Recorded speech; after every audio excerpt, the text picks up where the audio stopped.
तीन मुलांचे सरासरी वय 30 वर्ष आहे. त्यांच्या वयांचे गुणोत्तर 3:5 5:7 असे आहे. तर सर्वात लहान मुलाचे वय किती? तर त्यासाठीचे आपले पर्याय आहेत. 1 42 वर्ष, 2 30 वर्ष, 3 18 वर्ष की 4 15 वर्ष. तर आपण हे गणित पाहिलं की आपल्याला समजतं की यात 2 कंडिशन आहेत. पहिली म्हणजे काय, तर त्या तिन्ही मुलांचे सरासरी वय आहे 30 वर्ष आणि त्यांच्या वयांचे गुणोत्तर आहे 3:5 7.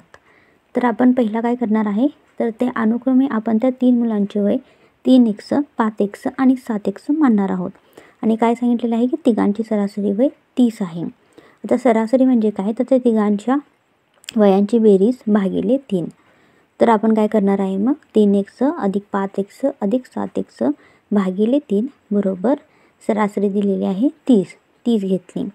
तर आता हे आपण जर सॉल्व केलं तर कळेल की 3x अधिक 5x अधिक 7x झालं 15x बरोबर 30. हे खालचं भागिले 3 इकडे गुणिले 3 झालं.